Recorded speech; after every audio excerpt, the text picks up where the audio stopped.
I am thrilled to be talking here with Benji Reid, an artist that I have known for 20 plus years now, when we were both 13 years old, Benji. I'm just going to tell you a little story before I ask a first question of Benji and we talk a bit more about the work. But when I got the role at Manchester International Festival, for me it was a return to Manchester. Because I'd worked here years before and I used to run Contact Theatre at one of the first things that I wanted to do was go and talk to Benji to get him to make a work for the festival. And then I discovered that he'd stopped doing performance and become a full-time photographer, making extraordinary images such as the one that you see there on the poster. And it's taken me from now till then to persuade him back into the rehearsal room and back onto the stage. But I think we've done that in a way that is really unique and honours both histories of practice. But to say, I know as a festival director, you should never have favourite children. But I am going to say that this is the project probably in the festival that I feel most passionate about having brought on the journey to get to this point where the work happens, and it's a real honour and joy to be working with Benji again. So, Benji Reid, I'm going to start off by asking you maybe to talk a little bit about your practice actually. So aside from this show, you know, who you are and have been as an artist and what your work is and has been. Brilliant. I think after I lost my company in 2011, I discovered a camera, and what was really nice about working with a single image and a camera is that I could make work, I could disseminate it without actually going through any funding process.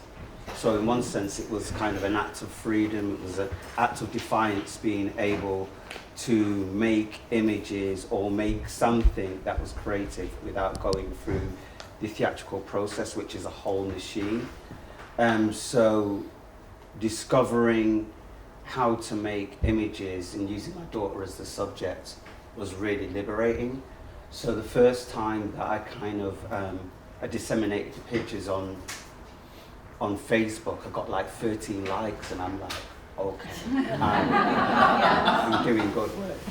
But it was funny when I look back on the picture, it's all out of focus and all that. But you know, photography for me just meant freedom. It meant that I could still be a visual artist, because that's really what I was in the theatre, except it was with the moving body. But yeah, I started to get into photography and then realised that even within photography I kind of didn't quite sit into any traditional lanes either. I wasn't kind of a commercial photographer, I wasn't a fashion photographer. I was kind of doing all of my own kind of weird stuff, and that weird stuff then became kind of part of my language, which was choreophotolism, which is the intersection between photography, theatre and choreography.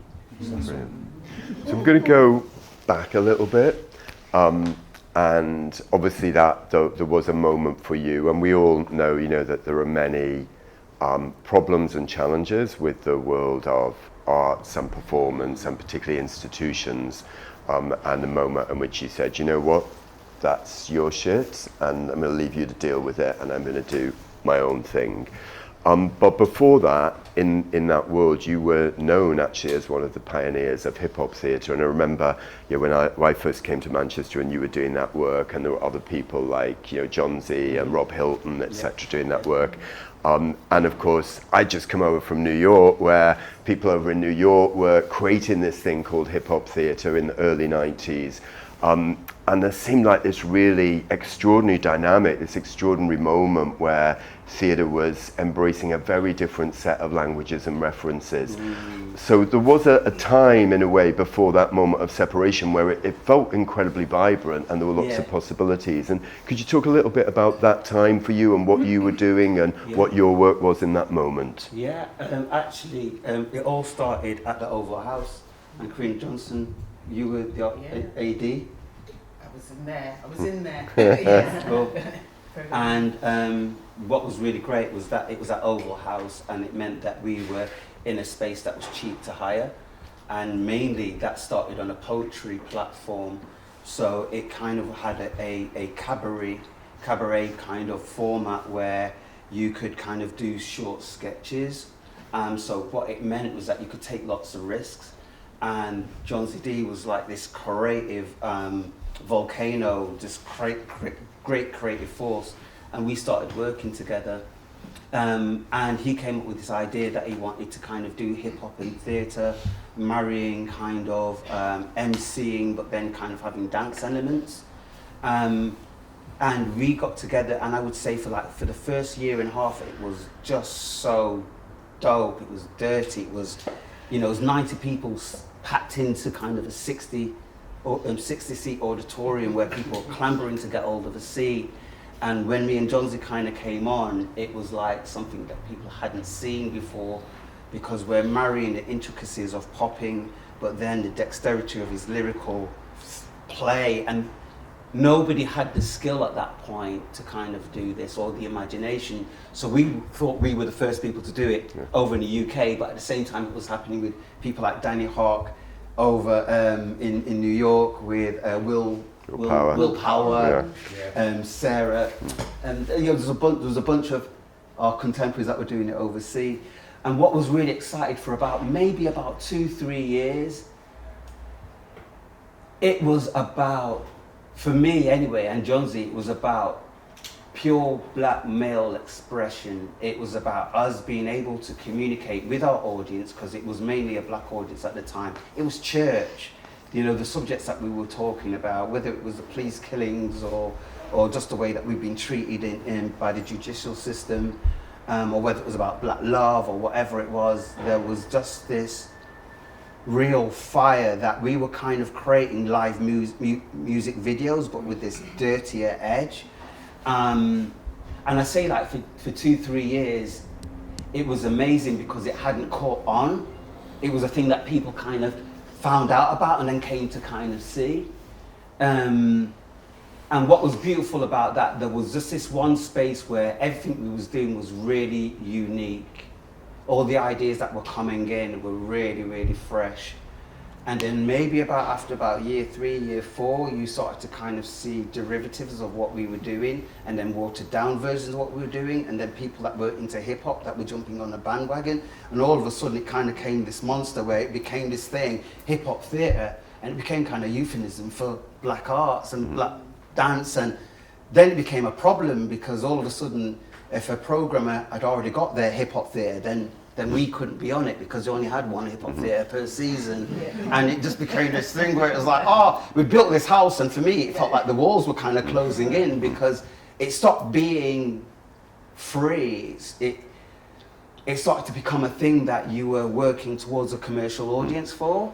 And it never started from that. It came because we were passionate and we had something to say, and that was where it was exciting. Yeah, people saw the commercial possibility very quickly, didn't they? And then that moved. And I think it is worth saying, for international visitors that, John Z's continued to go on his own very unique journey, hasn't he, with Breaking Convention and Sadler's Wells, which has, had a real structural impact, actually. But and we do now see, we just co-produced Ivan Blackstock's piece, Trap Lord, I think you now see a generation that's going, okay, I don't need to be commercial to do this. I can get really complex again. So it feels like in that space things are starting to move.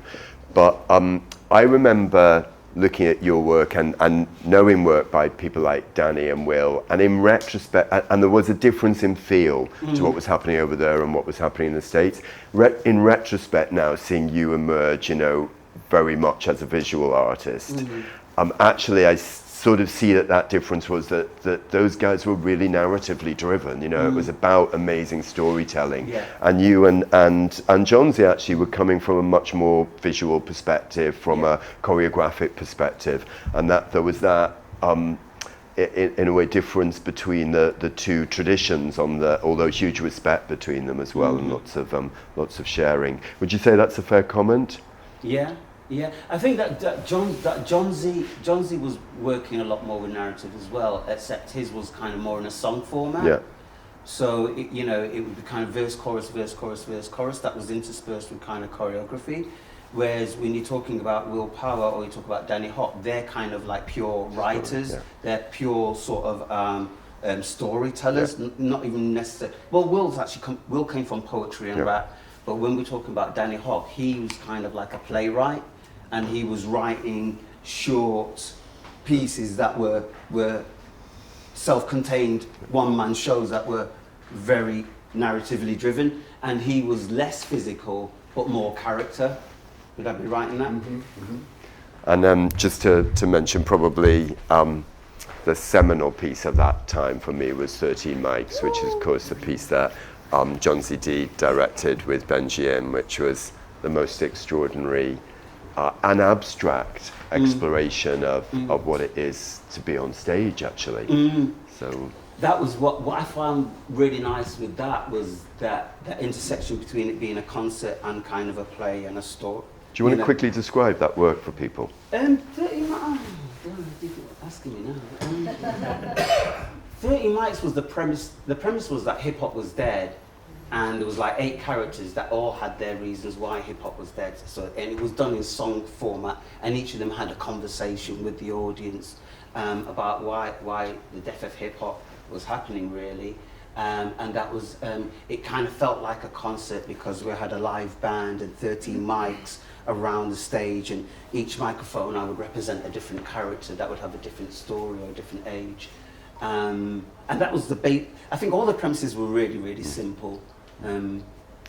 Collaborators in that, such as your DJ that are still working with you, Andy, is he here? Andrew Wong. No, he's not. Yeah. No, he's not. But and that's great that people have gone on that whole journey with you. But let's fast forward a bit. So there was that whole body of work. There was that moment of going, I'm stepping away from this, and I'm going to be in control of my own environment, make the photographs.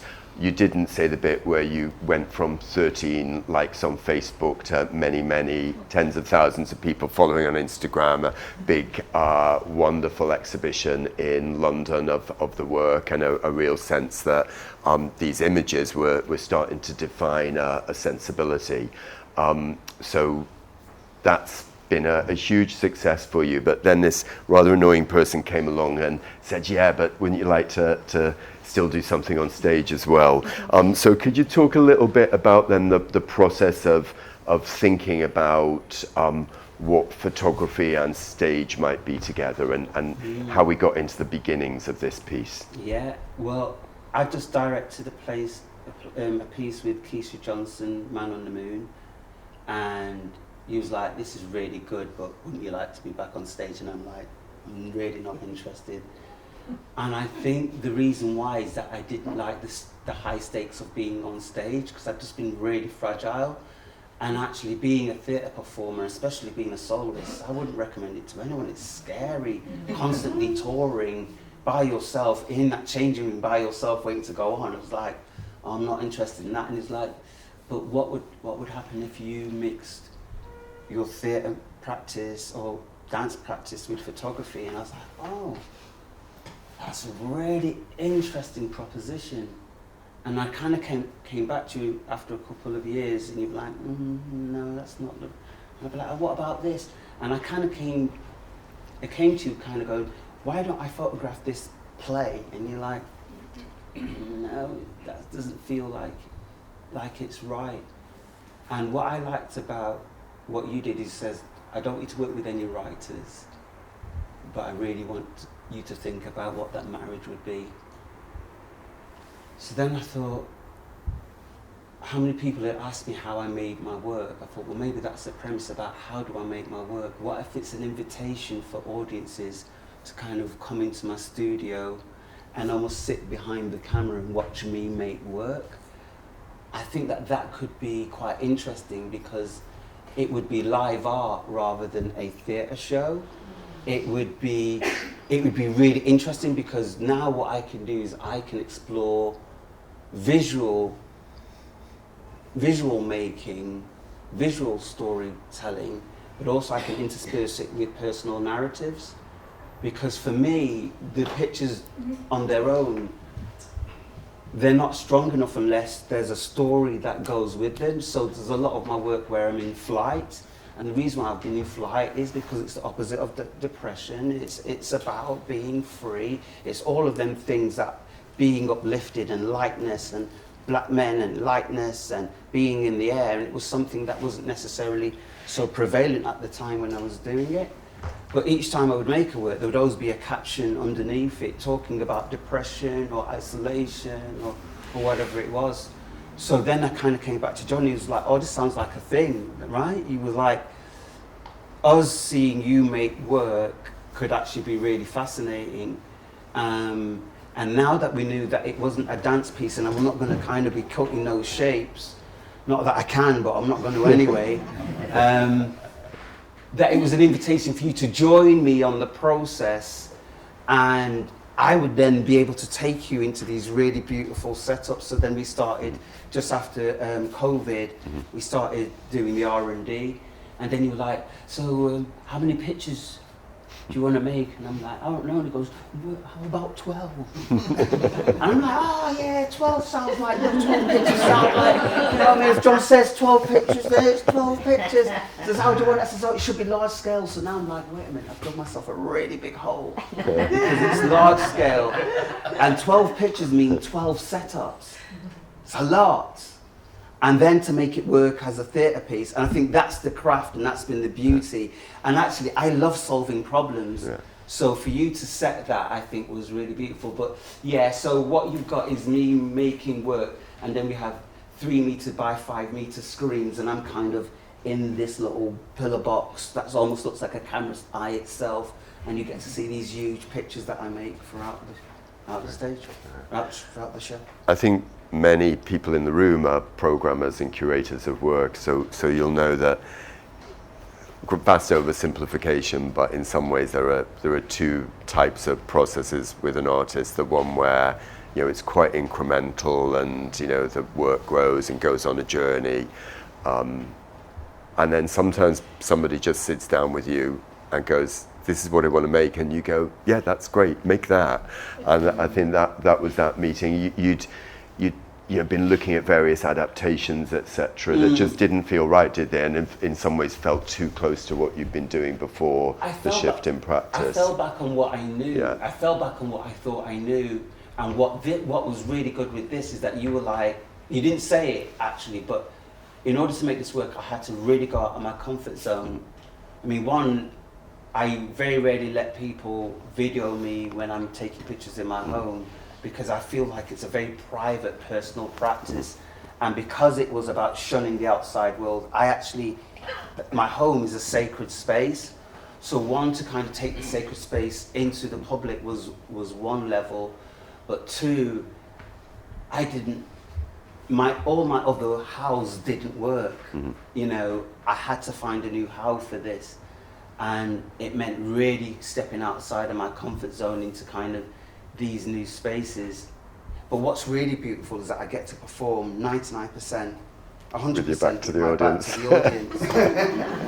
So it's really brilliant, because I would never in my life ever think that I would perform this way for a whole show. And it'd be vaguely interesting, you know?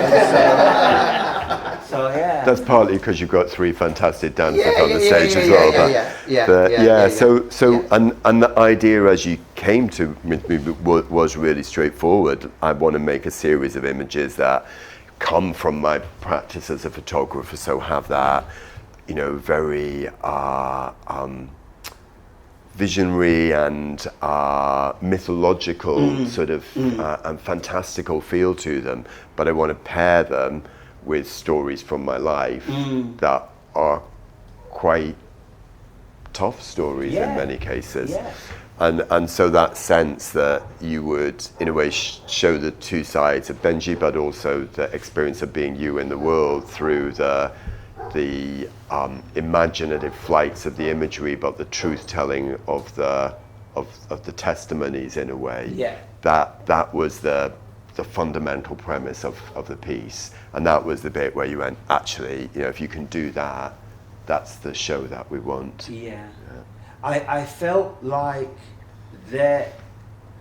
there needed, after the Me Too movement, there needed to be a space where men could turn around and go, I fucked up, and there is no space now where men publicly can talk about toxic masculinity from a point of them being a perpetrator. There is no space there. I had a couple of episodes which I'm personally not happy about, but wanted to kind of bring them to the space. Some of them didn't make it to this show because I felt that it wouldn't have been right for me to talk about my indiscretions without the other person knowing about it. It felt as if that was wrong. But the intention was, how can I really be honest? And if I'm going to be on stage, it has to be about truth telling. It has to be a place of vulnerability and nakedness, and hopefully it starts a conversation in and around, well, what do we do if there is going to be a space where women are going, you know, guys, you are fucking up. There has to be a space where we go, we fucked up, and how do we do it? You know, how do we talk about it? How do we get to a point where we can start healing?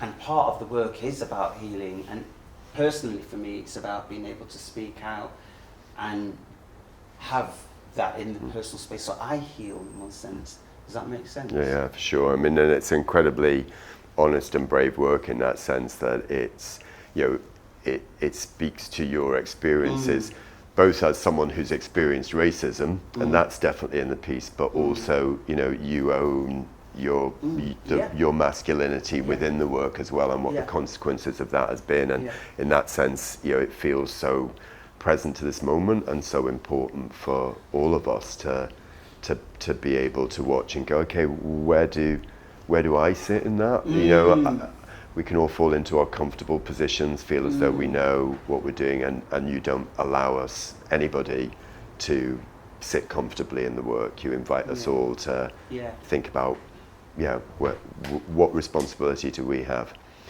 And then at the same time, there's these, you know, joyful, extraordinary images with these amazing dancers on stage. So do you want to tell us a bit more, Benji, about what we actually see in the world of the piece? It's really hard because I'm really secretive. It's really hard because I've spent God knows how long not telling people what it is, because I want you to experience it. And so just maybe the feel of what it is, or the kind of dancers that you've got on stage, or the... So I've got one dancer that's kind of like this kind of bone breaker, and is double jointed, and so he creates these really beautiful, extraordinary shapes with his arms and his shoulders. So when you're kind of photographing the crevices of his bones and stuff, it kind of almost looks like a landscape or a rock sculpture or something. It becomes kind of, we take it out of the realm of it just kind of being a human body, and it becomes something else, this sort of beautiful black landscape made of black muscle and skin and bone. You know, it's being able to zoom in where the audience can't zoom in, but then have it kind of on a 3 meter by 5 meter screen. So you have the two views, the one that you're watching me make, and then the one that you're seeing what I see. So there's these kind of beautiful juxtapositions between the audience and the photographer. There's other ones where I'm working with a pole dancer, but she has material trapped linked to her limbs, and then we put a fan, a wind machine in it, so then she becomes like a kite. So then in this screen here, it's kind of filled with material as she's kind of up aloft, doing these beautiful movements, and I'm kind of capturing them in camera, but also you're capturing this beautiful feat of acrobatic, and it's beautiful and poetic. I'm just trying to think of what else.